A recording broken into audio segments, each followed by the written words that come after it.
بسم اللہ الرحمن الرحیم۔ کفر و شرک میں ڈوبی قوم نے شیطان کی پیروی کرتے ہوئے 5 بڑے بت بنا لیے اور ان کی عبادت کرنے لگے۔ یہی وہ پہلی قوم تھی جس نے بت پرستی شروع کی۔ حضرت ادریس علیہ السلام کے پڑپوتے حضرت نوح علیہ السلام کو اللہ پاک نے نبوت عطا فرمائی اور اس قوم کی رہنمائی کا حکم دیا۔ حضرت نوح علیہ السلام نبوت کے اعلان کے بعد لوگوں کو ایک خدا کی عبادت کی دعوت دینے لگے۔ آپ نے 950 سال تک تبلیغ کی، لیکن صرف 80 لوگ آپ پر ایمان لائے اور آپ کی نبوت کا اقرار کر کے اللہ پاک کی عبادت کرنے لگے۔ آج کی ویڈیو کا ہمارا موضوع ہے کہ کیوں حضرت نوح علیہ السلام کی بیوی ان پر ایمان نہ لائی اور کیسے کیسے آپ کی بیوی نے آپ پر ظلم ڈھائے۔ آپ کی بیوی کیسے آپ کے بیٹوں کو بھی ورغلاتی رہی اور انہیں اپنے ہی باپ کے خلاف استعمال کرتی رہی۔ مختلف تفسیروں اور تاریخی کتابوں میں حضرت نوح علیہ السلام کی بیوی کو مختلف ناموں سے پکارا گیا ہے، لیکن مشہور اور متفقہ یہی ہے کہ اس عورت کا نام واحلہ تھا۔ یہ برسوں حضرت نوح علیہ السلام کے ساتھ رہی اور اس سے حضرت نوح علیہ السلام کا ایک جوان سالہ بیٹا کنعان بھی تھا۔ اس کے علاوہ وہ باقی تینوں بیٹوں حام، سام اور یافس حضرت نوح علیہ السلام کی دوسری بیوی سے تھے، جو کہ ایمان لے آئی تھی۔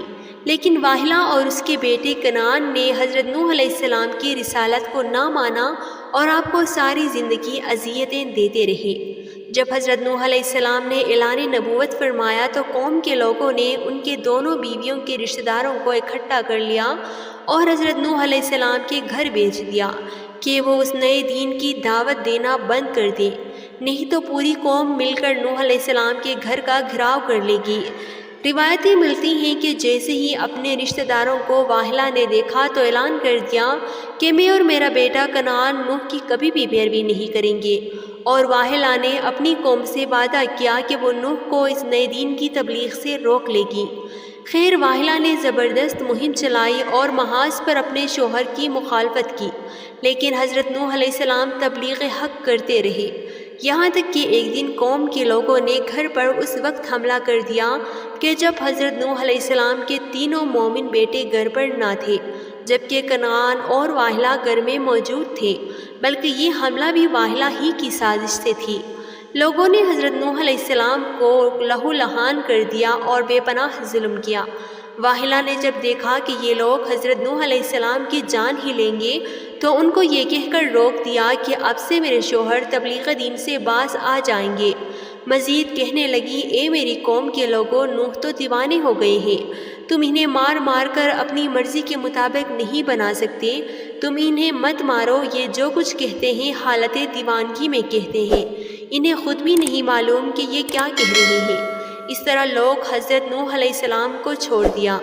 حضرت نوح علیہ السلام کو اپنی بیوی کے ان باتوں سے بہت تکلیف پہنچی۔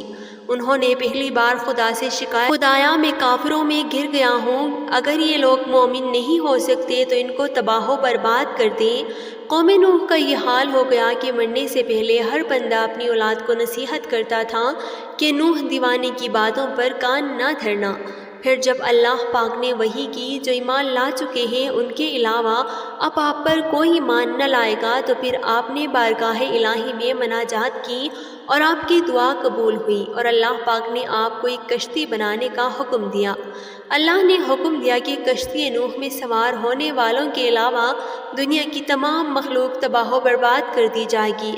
قرآن میں ارشاد باری تعالیٰ ہے، اور نوح کو وحی ہوئی کہ تمہاری قوم سے مسلمان نہ ہوں گے مگر جتنے ایمان لا چکے، تو غم نہ کھا اس پر جو وہ کرتے ہیں، اور کشتی بنا ہمارے سامنے اور ہمارے حکم سے، اور ظالموں کے بارے میں مجھ سے بات نہ کرنا، وہ ضرور ڈبائے جائیں گے۔ اور نوح علیہ السلام کشتی بناتا ہے، اور جب اس کی قوم کے سردار اس پر گزرتے تو اس پر ہنستے، بولا اگر تم ہم پر ہنستے ہو تو ایک وقت ہم تم پر ہنسیں گے جیسا تم ہنستے ہو، تو اب جان جاؤ گے کس پر آتا ہے وہ عذاب کہ اسے رسوا کرے، اور اترتا ہے وہ عذاب جو ہمیشہ رہے۔ آپ نے اللہ کے حکم سے شہر کے باہر کشتی بنانے کا ارادہ کیا۔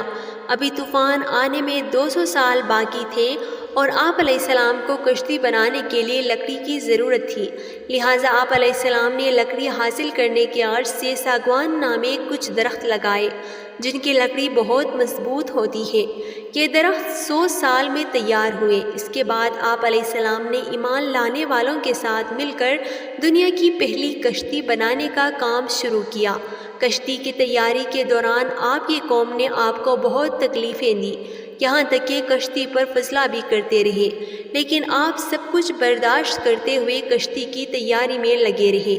اپنی قوم کی طرح واحلہ بھی حضرت نوح علیہ السلام کو کشتی بنانے سے روکنا چاہتی تھی، اس لیے واحلہ روز رات کو اپنے بیٹے کنعان کے ساتھ آتی اور کشتی میں جگہ جگہ سوراخ کر جاتی۔ یہ اس کا روزانہ کا معمول بن گیا۔ حضرت نوح علیہ السلام جب صبح کشتی کو دیکھتے تو بہت پریشان ہوتے۔ جب لوگوں سے پوچھتے تو لوگ کہتے کہ ہمیں تمہارے تختوں میں کوئی دلچسپی نہیں ہے۔ خیر، ایک دن حضرت نوح علیہ السلام نے سارا دن تختوں کو جوڑنے میں لگایا اور شام کو اللہ پاک سے دعا کی، اے میرے خدا، جو بھی آج رات میرے ان تختوں میں سوراخ کرے تو اس کے ہاتھ کو بے جان کر دے۔ صبح جب حضرت نوح علیہ السلام نے دیکھا کہ پھر سے تختوں میں سوراخ ہے تو آپ اپنی قوم میں سے بے جان ہاتھ والا شخص ڈھونڈنے لگے۔ بہت تلاش کرنے کے بعد بھی جب انہیں بے جان ہاتھ والا شخص نہ ملا تو آپ اپنے گھر واپس لوٹ گئے۔ گھر جاتے ہی دیکھا کہ بیوی نے ایک ہاتھ کو چادر میں چھپا رکھا ہے۔ آپ فوراً سمجھ گئے کہ وہ یہی ہے جو روز سوراخ کرتی تھی۔ آپ کو یہ جان کر بہت رنج ہوا کہ میری اپنی ہی بیوی میرے اتنے خلاف ہے۔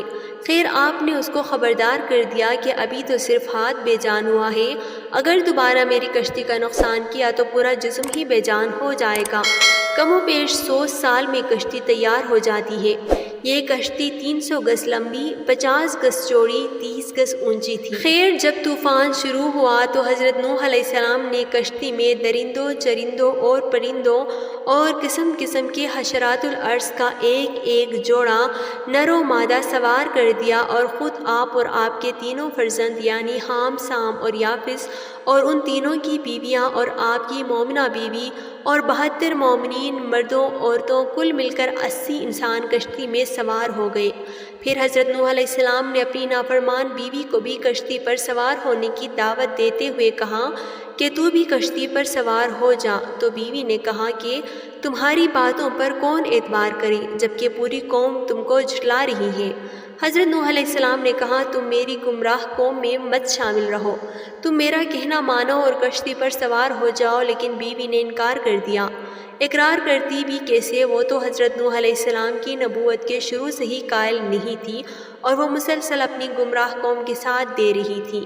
بیوی سے مایوس ہونے کے بعد بیٹے کنعان سے کہا تم کشتی میں آ جاؤ، تو اس نے صاف انکار کر دیا اور آخر آپ کی بیوی واحلہ اور بیٹا کنعان دونوں کشتی میں سوار نہیں ہوئے اور طوفان میں غرق ہو گئے۔ ناظرین، اس میں کوئی شک نہیں کہ حضرت نوح علیہ السلام کی قوم، ان کا ایک بیٹا اور بیوی اللہ پاک کی نافرمانیوں کی وجہ سے غرق ہوئے۔